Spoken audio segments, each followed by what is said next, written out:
Oh, yay. I get to watch the film. Yeah. So we're basically going to do the podcast while we watch. Well, no, while you watch. Yeah. Right, here we go. I'm gonna do this first time in a year. I can't even remember how it goes. Hello, and welcome to Tales from Beyond the Sofa. I felt a bit out of practice there. That was very strange. Yeah. What, how long has it been? A year? No, Well, just under a year. No, I think it's been longer than that because Really? remember we did a slew of episodes in the December. Oh, yes, Because we did. we'd written down the 2020 film release schedule. We went into 2020 super organized and super motivated, and we had so many episodes ready, based on what was going to be released. Yeah, we did. We had so many, and we had our schedule planned out. We had our fees and funds, to go out to the cinema. We knew how much we were going to spend. We knew exactly what we were going to record. We had spreadsheets. Yeah, we had spreadsheets. We had spreadsheets, and then. Do you remember though? There was that one episode we did.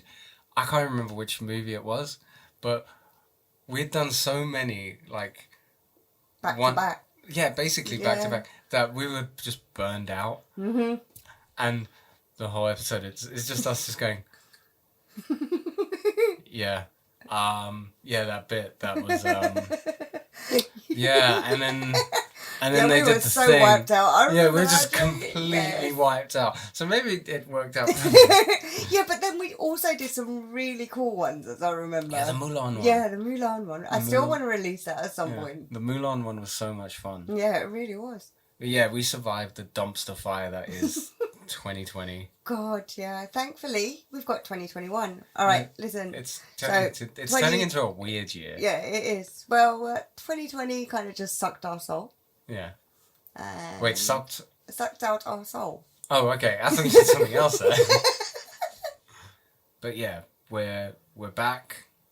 Not so prepared. Yeah, I think we're just gonna wing it this year. Yeah, I think so too. We don't know what this year's going to bring. Last year was such a mindfuck. Exactly, right? And I think the thing we've learned is okay, so you may not necessarily be able to have a plan or a roadmap, but at least be consistent. No, just keep moving. Yeah, this is true. Yeah, you've just got to keep moving. So whatever happens, we're just going to keep moving this year. Yep. We'll just see what happens each week. We're not going to write out the big whiteboard and have the spreadsheets and know what. We're just going to go, what should we do this week?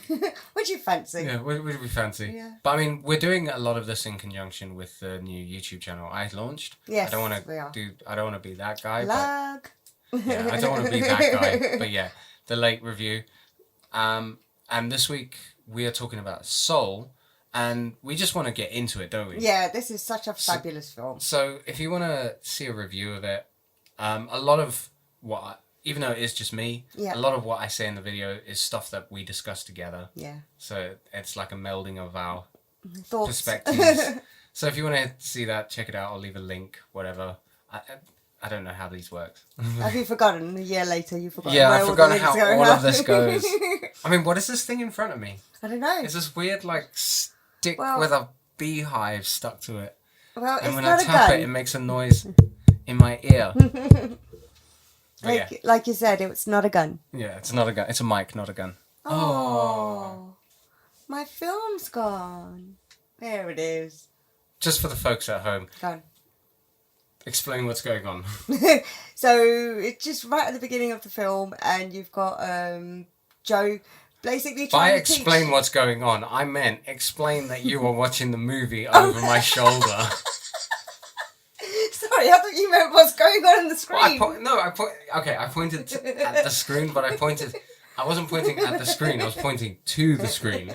Yeah, so that's why I spoke about what's on the screen. Okay, she doesn't feel sufficiently prepared, so I've put the movie on behind me so she can watch the movie while she talks to me. Yeah. which will be, means, and we've also got the volume on just a tiny bit in the headphones. I don't know if you can hear that. Can you hear that? Yes, yeah. okay. The audience can't. No. Because it's just in our headphones. So, where do you want to start with this film? Because there's so much to unpack. Not just the story and where it goes, but there's so much more. Okay, let's just start with the basics. Go on. I think this is a return to form for Pixar. Yeah. I think the last couple of years, they've had some kind of weird ones. It felt like they just... Do you think after Inside Out, they kind of just dropped the ball a little bit? I feel like after a few, how best to put this? I feel like Pixar feels like they can't make mistakes. Oh, fair And enough. I think there have been a couple of films in recent years where, I don't know, maybe they just needed someone to be like, no. You know? Do you mean take command of Well, I mean, look at the last one that came out that we haven't even watched about Home Run? No, Onward. Onward. That's it, not Home right? Run. And it's this really it's set in this really interesting world. Yeah. But then it becomes a quest with a pair of pants. Yeah. I know it's like they got half their dad, but it's like there was like this thing that Pixar do quite often where they have this really interesting setup, a really interesting premise, and then they're like, well, how can we make this not that? You know, Brave. I thought it was going to be this really cool fantasy adventure about this sort of warrior princess. Yeah, sort of thing. And no, it's a body swap comedy about a mum who turns into a bear. Yeah. And with Soul, there was a moment because we've watched it together twice. You're now watching it your third time. Yeah. There was this moment where I was like, oh, it's going down that road. Oh, really? Yeah. Where's that? And then, when they first get back to the land of the living. Oh, okay. But then I saw where they were going with it. I was like, oh, okay. This is the first time you've sort of done these left field story turns, and it actually serves a purpose. Yeah, it serves the story instead of suddenly diverting the story. You know, the whole thing with Merida's mum turning into a bear. Yeah. Just suddenly just diverted the story. The story could have gone in this very unique and it could have really made Merida a real warrior in this movie, but instead she just spends all the time worrying about her mum. She went from warrior to warrior. There's, you know, it was used as a kind of like a catalyst or a vehicle for this sort of mother-daughter mending their relationship story. Yeah. But what if they did that sort of journey together, out of their element, but she wasn't a bear, and they were actually able to talk and I actually have I say human, but CGI human interaction where you can actually relate to it. Character. I know that you can't really relate to Merida. You can in terms of the emotional impact that kind of relationship can have, but in terms of the story, it doesn't really appeal to me. Yeah, I mean, I know the purpose of that. Yeah, I understand what it's for. I know the purpose of that was to basically mute her mum. You know, her mum never let her talk. Her mum would always talk over her. Yeah. Her mum never listened. Now her mum can't talk. All she can do is like bear growls. So Merida finally gets to vent. She finally gets to get her mum to listen. Yeah. But there are other ways of doing that that don't suddenly just turn the story into this madcap caper. Yeah. I mean, it happens beautifully in Soul. Yeah, exactly. The whole thing of him being in a cap and 22 being in his body. That's the moment where I was like, oh, it's doing this again. And then within minutes, before they were even out of the hospital, I was like, oh, okay. All right, no. I see. But when you're talking about that moment with Merida and her mum, but in Soul, they do it perfectly. Yeah. They do it in a really clever way. Yeah. So, you know? Yeah, and absolutely. It's human. It is. I mean, they had to take like a kind of a bit of an artistic license in that scene. I mean, they obviously did, because you couldn't really have the cat going, Mom. Yeah, the stuff. I understood that. Yeah, exactly. You didn't need to have that. So we got a bit distracted. Okay, first of all, right. So Pixar, return to form. The animation is top incredible, notch. right? It is top notch. Yeah. the different. The thing is, it really builds a world. Like you could exist in this place. This is a real place. This It's is tangible. yeah, exactly that. It's tangible. I mean, if you know, yesterday after we actually finished watching the movie or during the movie, when we paused it, yeah, we had to pause it to have a look at the scenery because it was the Chinese restaurant. The Chinese restaurant, the lady and her trousers being in the window. You know, it is incredible. The lady in her trousers. In her yellow trousers. Yeah. I mean, the animation... I think our monitor's going. Hang on, give it a sec. If you hear any, like, sneezing, coughing, or, like, baby noises in the background, it's because we've got the monitor in the room as well. God, I feel like such an unprofessional right now. We'll get there. We'll get there. Right. So... Detail. Yeah, like, right at the beginning, there's a scene where he's running from his mother's shop to the audition. And just that little segment, I was blown away with just... I was suddenly just reminded of the first Pixar movie, which was Toy Story. Yeah. And, like, how Toy Story... Okay, there were quite a few movies Pixar made before they set a film around humans in a human world. And that was for a very specific reason. It was because they didn't... the technology wasn't there yet. So they avoided doing human stories for a very long time. Yeah.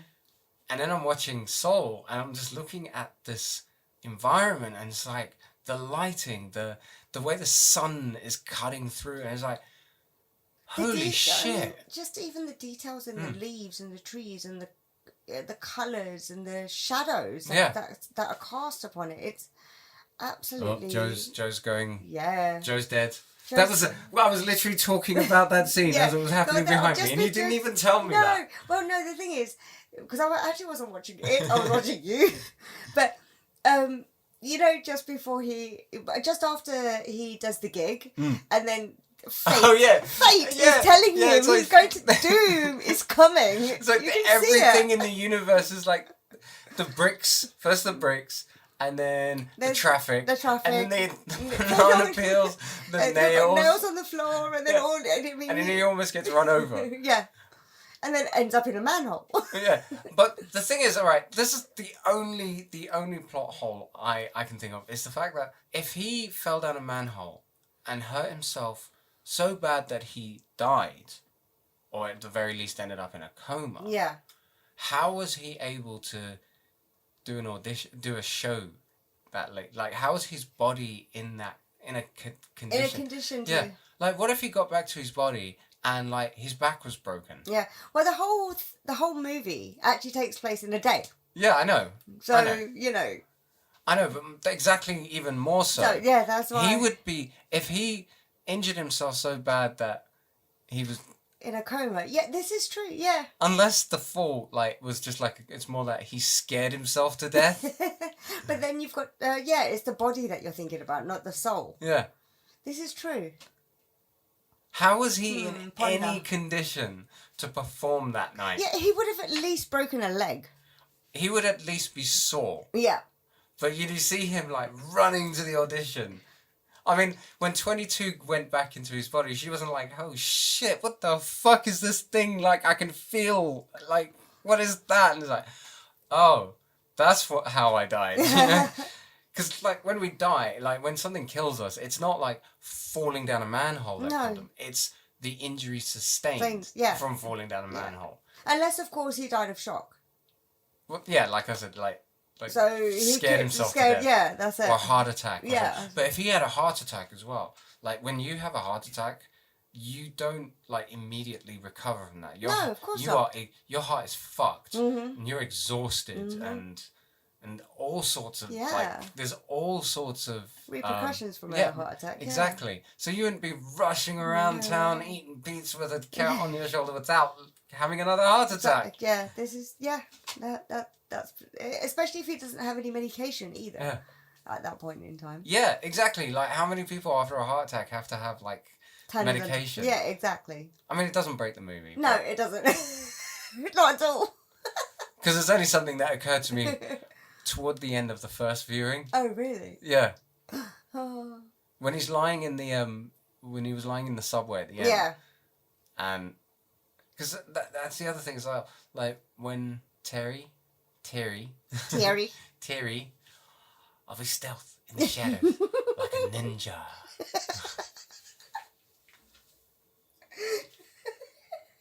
And Richard Ayoade as well. Yeah. So look, on that point, the comedy and the humor in this is The cast so is great. funny. It's perfectly cast. Yeah, it is perfect. Like everyone's got like brilliant. I mean, you got Tina Fey. Yeah. And Richard Ayoade. I mean, they basically cast people who started in comedy. Like even Jamie Foxx started in comedy with what was it, the Jamie Foxx show? Did you ever watch that? No. If I'm honest, wow. no, I didn't. It was basically. It was like The Fresh Prince, but instead of going to live with your rich uncle in Bel Air, he lives with like his rich aunt or who owns a hotel, who runs a hotel. Right, And he's working in the hotel as well. He's like a bellhop. Yeah, it was riffing on the whole Fresh Prince of Bel Air thing, but I mean, from what I'm reading, this script went through like a whole bunch of changes. You know, for example, originally he was going to be like an actor or a scientist, and they didn't think that was going to work right. And then they went for a jazz musician because music speaks to the soul. Again, that whole thing about soul and. I think as well. I mean, I think using a musician as well is really interesting because it's. By using, by him being a musician, we're able to kind of juxtapose it against that sort of idea of success. Yeah. And, if you're a scientist, for example, how do you measure success as a scientist? Yeah. Well, I'm working. Yeah. I'm doing science. Someone's sponsoring me to make sure I can do this bit of research to make sure we can make the world a better place. Or I'm a teacher, or I'm a professor, or whatever. But as a musician, like really with art, artistic success is in how far you've come as an artist, or how free you are as an artist. But we measure success based on how much money we make. And as an artist, he's able to measure his worth based on that metric.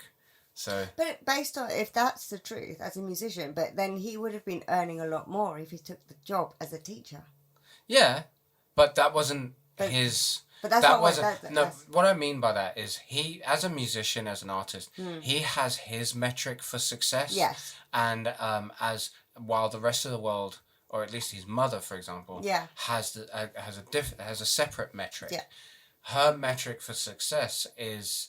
Stability. Yeah, steady job, insurance, etc. His metric for success is legendary. Yeah. Getting to play with the legends, being able to touch lives and souls the way music, like these jazz legends touched his life and his soul. Yeah. So, he'd get paid more as a teacher. Yeah. And that's exactly the point his mum is making. Yeah. Take the job. Take the job over... You can't live on dreams, basically, is what she says. Well, I mean, she also says that, working with this musician, does it give you insurance and benefits and paid holiday and things like that? No, it doesn't. No. But, if for him, in his head, it feeds his soul. His soul, yeah. It's, his whole thing is, this is what I was born to do. This is my thing. This is why I need to go. This is my dream, my spark. Which is what the film's basically based on. Yeah, but a human being's spark. But then the film also shows at the end that this perceived spark that he has centered his entire life around has created kind of a hole inside him. Yep. That I mean, attaining his goal didn't fill. Yeah. His life had become empty because he'd cut himself off from everything for the sake of jazz. And then when he got that thing he always wanted as part of that jazz dream, this idea of jazz, it didn't fill a hole in him. No. Because everything else he'd push, that hole was where life was supposed to be. Yeah, exactly. The love that he feels, the creative... Lisa. Just because... Just things you don't really think about that feeds the soul. Yeah. Because you're obsessed with it. Yeah, exactly. Just going out in the sun and taking in some rays. That can feed your soul and make you so happy. I mean, he was like this close to becoming a lost soul. Yeah, he was. He was. I mean, I think that Joe's really selfish in this film. He just goes after what he wants, what he perceives he needs. I agree. He is selfish. I mean, when he's opportunistic as well, because when he sees an like the whole little. You know when in fact, it's coming up right now. It's coming up right now. It's when the whole mentor thing and that little thing he plays in his head, where he literally snatches the thing off and jumps back in and becomes a legend. Yeah. But I think as well, even when he was living, he was self-centered. Yeah. Because there's a bit when he's been hanging out with Des. Well, 22 has been hanging out with Des. Mm. And like, how come I didn't know that about you? He's like, well, you never asked. All you ever talk about is jazz. Because that's his focus. Yeah. Do you know these things are so cute. Yeah, I know. The little babies in the before I feel like line. this is the only part of the movie that's actually focused on children. Mm. I feel like this is the sell the Happy Meals part of the movie. Yeah, because this, strictly speaking, isn't it's made for children, but isn't for children, really. Yeah, I think this film is for parents, for us, for people our age, but they're like, well, I guess they need to take their kids so they can see it. So we'll put this in for the kids. We'll put this stuff in for the kids. But overall, this is a movie for adults. Yeah. You were saying about this movie being for adults. Put yourself into Joe's shoes and what you do as a parent for your children to fulfill their lives. We push them to follow dreams. We push them to find their spark. That just literally occurred to me. It's occurred to me a couple of times that we are, with our kids, we want them to, I mean, I don't want, like, our eldest, I don't expect him to become this maestro on the piano. I just want him to just try it out. Yeah. See if it fits. That's it. That's what I've been trying to do with him. I'm trying to get him to just try stuff. Yeah. Because he's so focused on... Minecraft is his jazz. Yeah. He is so focused on Minecraft that he is missing out on all these other things. Yeah, and it breaks my heart. Yeah. Like, I just want him to, like, ask me to buy him a microscope or something. Yeah. Or actually practice playing the piano. I saw him today doing it, and he was just going ding ding ding ding ding ding ding ding ding. No, like he was just doing like four fingers on the same four notes. I'm like, what about? He's like, oh, this is just the first lesson. But he's sitting there like one elbow on his hand, just head in his hand, just. Yeah, but you don't know what was going through his head. I know, but he just looks so bored. And, I made a deal with him. Yeah, you did. Maybe what I should do is I should sweeten the pot with this deal. Because I just said to him, try it for a year. And if you don't like it, I will never bring it up again. Just try it this year. Like, really give it a go. And if it's not your thing, don't worry about it. Maybe I should sweeten the pot. Like, if you can get through the year, then, I don't know, get a PS5 or something. Just anything to make him, just to incentivize him. Because who knows, like, maybe he finds, like, there's a spark and he's like, screw the PS5, I just want to play my piano. Alright, fine, I'll have the PS5, but I'm also going to play my piano. But you know what I'm saying? It's just it's not Minecraft, it's something else. It's something else. And I was watching this movie and I'm thinking, am I doing that to him as well? Yeah, because that literally occurred to me now, as I'm watching this, and you made that sentence, I was just thinking, is that what we're doing? But the thing is, you've got to guide kids, otherwise they just get lost. You've got to guide them into different... I mean, they don't always know what they want, and what they do want isn't always what's good for them. I agree and I disagree, because I agree that you need to guide kids, but I think our kid is kind of unique. But all parents say that. What I mean is, like, when I was his age, every time I saw someone do something cool or have a cool skill on TV or in a movie or something like that, I'm like, I want to learn that. And then I'd be for the next year and a half, I'd be like obsessed with like science and art and tennis, and I'd be obsessed with like just a handful of stuff every couple of years. Like, when I was his age, I was like, I wanted to be I was like part of doing tennis with the school. I was learning to surf.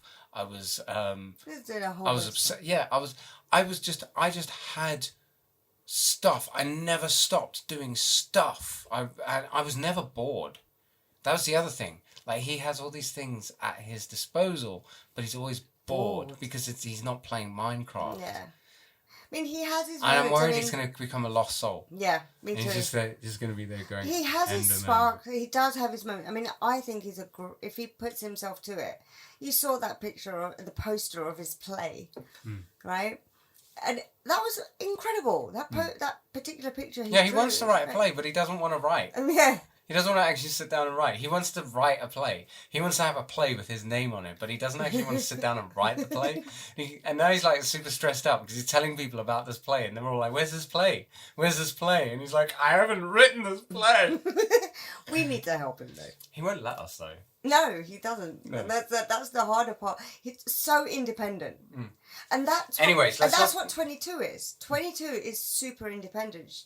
22, let's not tell on our children on our podcast. No. 22 is super independent. Yeah. They want to be able to do what they want to be able to do, and the fact is, all of these other souls are following.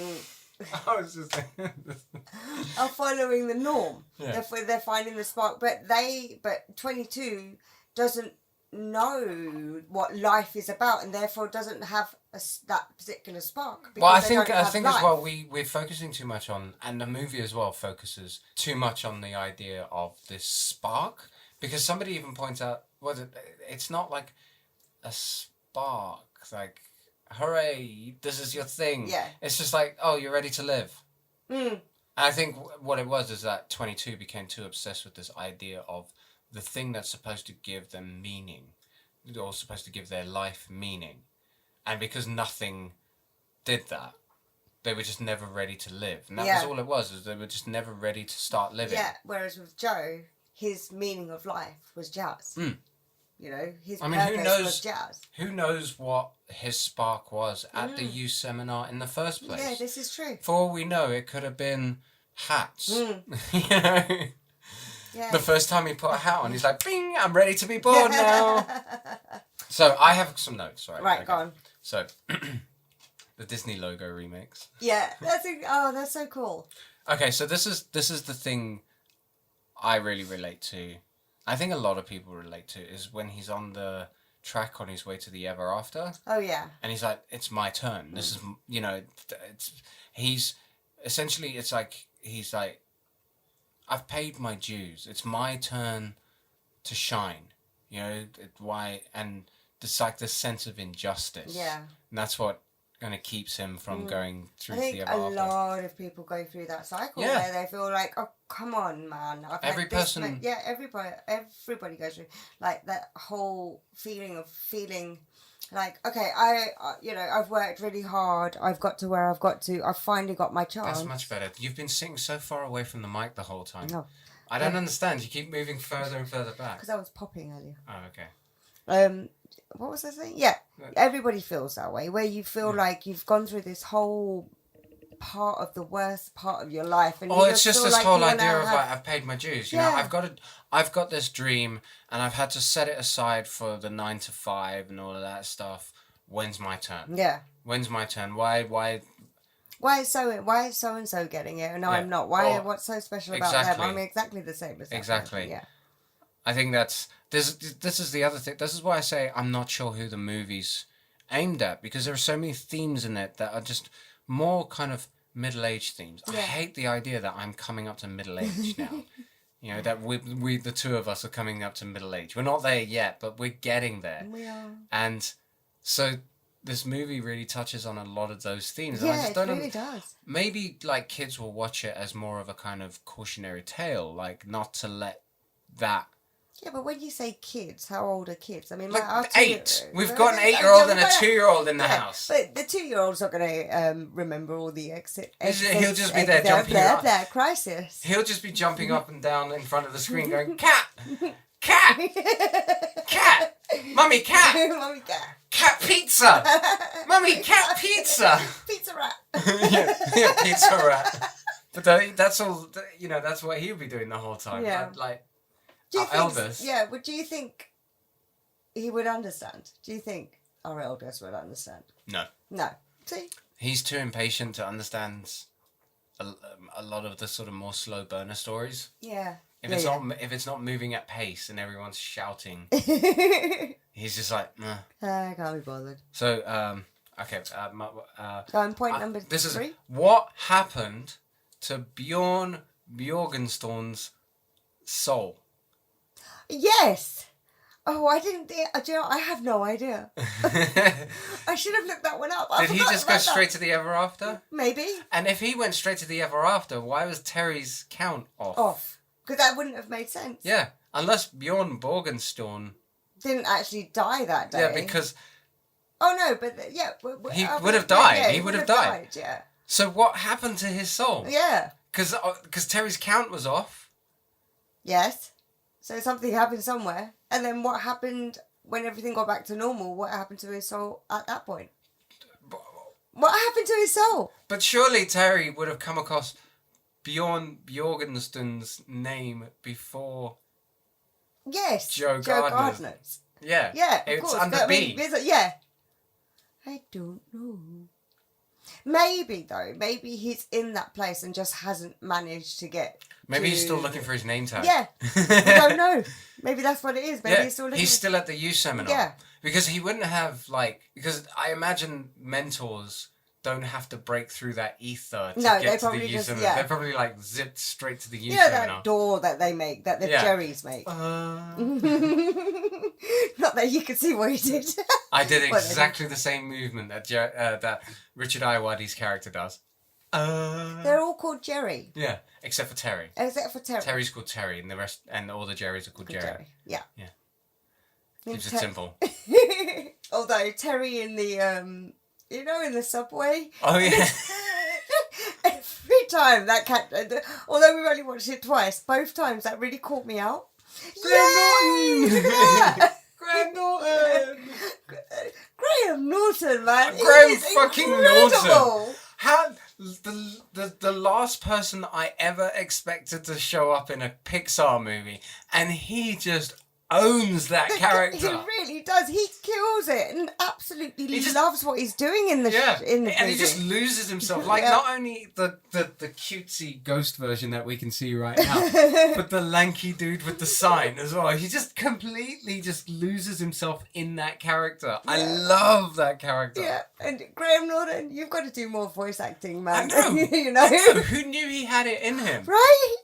Absolutely brilliant. And I like the fact that, at the end where it was like, oh no, the government calls it 6:30. That bit where he meets up with them to do the thing. I like the fact that he wasn't the plot device. No. Because that just seemed really convenient. And they didn't, and then instead this hurdle came up and they had to use other means. So, yeah. And then... The script is really cleverly written. It's such a clean script. Yeah, it really is. Everything is a setup for something that pays off. Yeah. There was so many setup and payoff. Even his whole hair thing. Yeah. Right? Him screwing up his own hair was a setup that was paid off by that moment with him and Des at the end. Yeah. Where he has this epiphany about who he is as a person. Yeah. Yeah. Just when he's walking out the shop. Wait, the little man's out of bed. He just got out of bed. Oh. Okay, where were we? We were talking about setup and payoff. Yeah, setup and payoff, and you've got the scene with Des. I love that scene. I love Des. Yeah, me too. Des is a great character. He is a fantastic character. So the jolly barber, and that whole story though. His little face and his big beard and his big arms. He's so cute. He's adorable. He's like a black Santa. He's like a very heavily tattooed Santa. Love him, but that whole scene is fantastic because this is my favorite part of the film. This is where the film really gets going for me. It's when they return to the land of the living. Living, yeah. Because you get to see how Joe sees it through the eyes of 22. I mean, he learns a lot in that whole period. Yeah, but that's not through the eyes of section. 22. That's him observing his own life. Yeah. Passively from the outside. He is. A lot of people complained about the whole body swap in a cat thing, and for me, that's. Remember, I was saying earlier about how like Pixar movies sometimes they just take this left turn. Yeah. Like the bear thing, and that for me, that was when he ended up in the cat, and he's like, "Oh no, I'm in a cat." Yeah. I'm like, "Oh, okay." Yeah. They're doing that again, but it was when Connie comes to his apartment. Oh yeah. And he's like, Connie's there, and she's obviously in emotional crisis, but he's so wrapped up in I need to get back into my body and get I've had this show and stuff like that. 22 takes the time to talk to Connie. Yeah. And he listens to it. Yeah. And later on he sees the memory in his own head. But Joe Gardner, for once, as far as the rest of the world is concerned, Joe Gardner, just this one time, took a minute to notice someone else. Yeah. And because 22 takes the time to notice these people, Joe notices these people.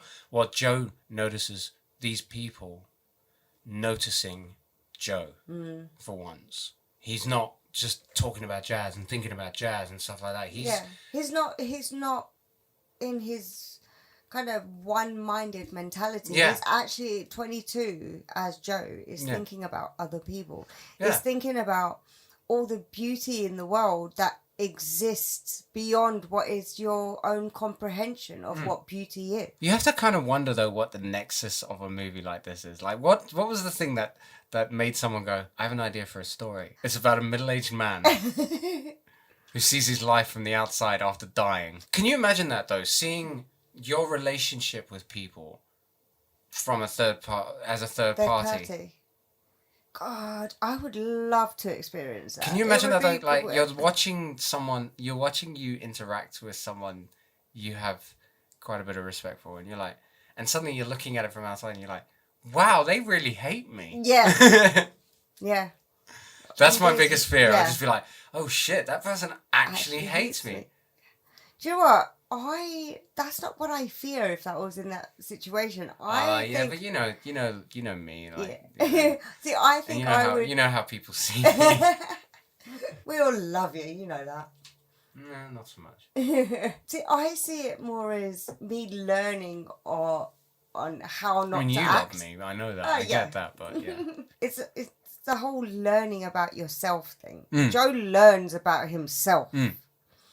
So to be able to see yourself from an outside perspective just means you know inside more about yourself. I think as well this movie's kind of like it is a lot of self-reflection. Well, I was going to say I think this movie's kind of a masterclass in writing and structure.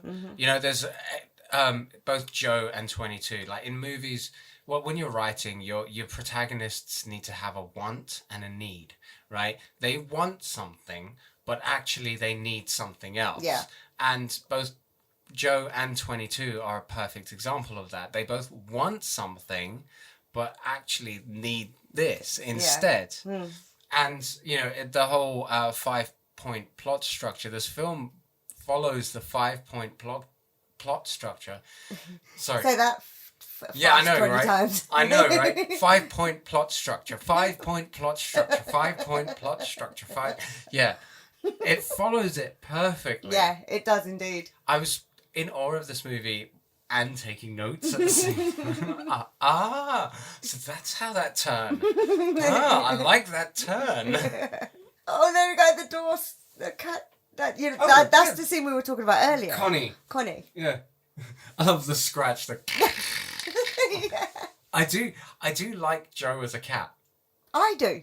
And 22's voice out of Joe's body, at first, it's really jarring. It's like, whoa. I love this scene. Yeah, me too. Because this is the first time 22 enjoys music as well. Oh, we've got to do a commentary on this. Yeah, definitely We've absolutely got to do a commentary on this movie. I completely agree with you. All right. I think... I've got so much to say on this. I've got so much to say, but my mind is so scattered right now. Fair enough. I have first podcast blur. We need to revisit this movie. Yeah. I mean, you know... Let's do it as a commentary. Yeah, let's do it as a commentary. If, when we get to, like, say, a certain milestone, we'll figure out the milestone off air. But yeah, we'll do a commentary. Because this is going to be about a 45-minute long episode if we end here. Okay. So, should we say... I think 45 minutes or that rough time is a good comeback episode. Yeah. Let's not push ourselves. Yeah, let's not go for the marathon yet. All right, let me ask you something though. What happened to the cat? What happened to the cat's soul? I know the answer to it. Well, the cat's soul went... Oh, the cat has 9 lives. Yeah. So it's actually been said by... Pete Docter? Yeah, Pete Docter, that the cat has 9 lives. Yeah, and then you can take what you would like from that information. So basically... When he jumped into the cat's body, it was just one of his lives. Okay, fair enough. There we go. Fair enough. Oh, and the Joe Ranft Easter egg. Oh, yeah. Who was one of the original Pixar crew who died in, I think, 2007. There are so many. He was one of her mentors. Yeah, one of the mentors. You've got Amelia Earhart as well, John Kirby, you got Marvin Gaye. There are so many. Why is it only famous people? There isn't. There are other people on there. Like, there's somebody called Mary Johnson and Tommy Williams. Right. So there are random names on that list. Okay, but there are but she went through a lot of famous mentors. Teddy Roosevelt. A lot of presidents. Yeah. Because Abe Lincoln as well was there. So yeah, it is. Yeah, there are a few there. Okay, let me ask you this then. What's your takeaway from this film? I mean, after the... 2 questions I have for you, actually. Number 1, the ending. What do you think? Do you think it was a satisfactory ending to what we saw in terms of the movie? What, him getting his life back in 22 going... Well, yeah. It was a satisfactory ending. I don't think it was the best ending. Okay. But it was a satisfactory ending. So they had a couple of ideas for the ending. My first instinct would have been that Joe gets the opportunity and turns it down. Well, like I said, they had a few ideas for the end of this film. The first one was to completely for Joe to basically stay in the afterlife. So given that choice, he's able to stay as a mentor. There was one where he stays for a year as a mentor and then goes back down to Earth after everything. So what happened to his body for that year? Did he come back as a zombie? No idea. It didn't say. Either he was in a coma for a year or he comes back as a zombie. Yeah. Or he comes back as the cat. This is the one I was actually expecting. That he comes back and then she returns as a student of his in one of his classes. Which was another suggestion for the ending. I like that, but at the same time, I don't. Right. You know, because obviously you'd have to do a flash forward 12 years, and now he's much older. Now he's 50. He's in his late 50s instead of his mid 40s. And how would he tell? How could we tell other than to have suddenly it's got still I'm going to get all still has Tina Fey's.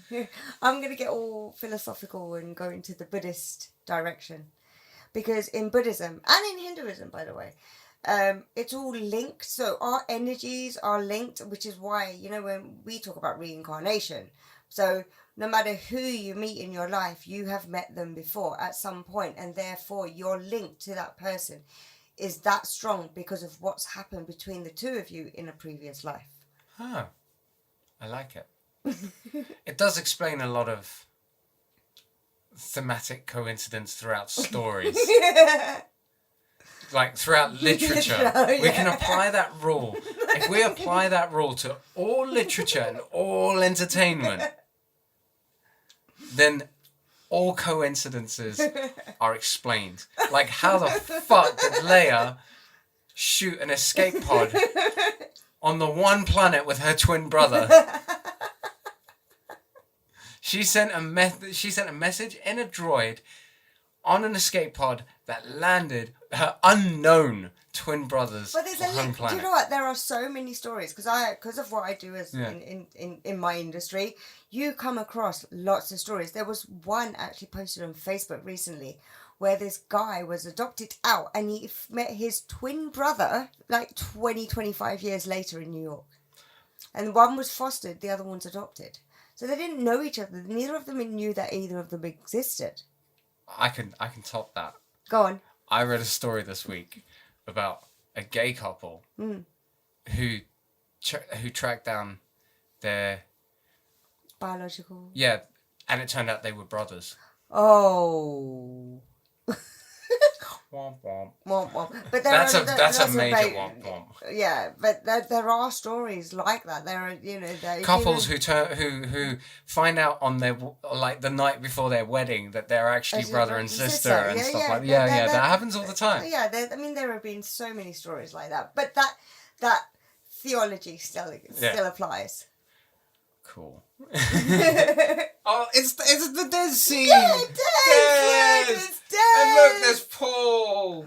David. Well, do you know Mr. what? Clippings. Yes. Well, the one thing I've got to say is... And Colin Kaepernick. Yes. Yeah. That's a reference. Yes. Not a reference, it's a cameo. Right there. Cameo. One thing you will say. I lost my train of thought. I'm sorry. Well, you kept jumping in while I was talking. That's what's going to happen. If you keep trying to drop your thought in the middle of one of my thoughts, I had a thought. I wanted to say it. Well, we were talking about Des. We were talking about Des, and then Des took over my mind, because look how beautiful that man is. This is the moment. Yeah. This is the moment. The cat. Yeah. Well, not the cat. Joe. Joe the soul. Going, oh shit. I love the way the cat's eyes are as close together as Joe's eyes. Yeah. Hey, look, it's Terry. What's great is that there isn't really an antagonist. I mean, Terry's supposed to be the antagonist, but he really isn't. He's just there to solve a problem. Terry's more of a ticking clock. Yeah. Yeah, it's like how it's ticking down to when Terry catches them. Yeah. That's all Terry really is. Mm-hmm. Terry. The moment when he goes into the packet of crisps. Yeah. Oh yeah, don't eat processed food. Let me ask you, if that happened to you, how would you feel? How would you react? Well, for one, I'd drop all processed foods. And so did he. I would never eat any more processed foods. And two, I'd probably I don't know. I'd probably, people have these near-death experiences and then they turn their lives around and stuff. I'd probably go on one of those trips. The humour is so clever. I love the actor. She's from. We need to watch Hunt for the Bewilder. Yeah. The Bewilder People or whatever. The Hunt for the Wilder People or whatever. It's Taika Waititi directed it. Yeah. It's got her from Thor Ragnarok in this movie, and apparently it's really, and Sam Neill. Mm-hmm. Apparently it's really good. But anyways, I think. Yeah. Do you know what? We've got so much to say about this film. Let's just do it in the commentary. Yeah, we'll have to just do it all in the commentary, because if we talk any more, this podcast is going to end up as 5 hours long. Yeah, and you're editing them now. I know. Yay! Well. So we'll keep them short. We won't do like the Mulan episode that was like 2.5 hours long. I tell you what, right? We will look at relaunching the Patreon. Right, and when Patreon gets to say we get 50 patrons, we'll release the lost episodes. Yes. Mulan, Invisible Man, and A Quiet Place. That was it. It was Quiet Place. That was the one where we were just burnt out. Oh, but you know what? Yeah. I had so much fun tonight. Yeah, so did I. It was nice recording again. Yeah, it was. It was really nice. It was nerve-wracking. We'll get you out of your shell eventually, where you start taking the lead in the conversation, but until then, I'll just talk at you and let you and wait for you to respond. Yeah, but I do respond. You do, but you don't lead. No, I don't. I don't know what to say. Well, no, do you know what? It will come, and then you will see. Okay. All right. Okay. All right. So I think let's call it a night. All right. Yes. Good night. All right. So you can follow us on Twitter at the French-Patels. Yep. I think for now let's leave it there. Yeah. All right. We're gonna reassess everything, but for now, just we'll dust off the old French-Patels Twitter account, and then you can follow us there. So until next time, it's goodbye from her, and it's goodbye from them. Bye. Bye.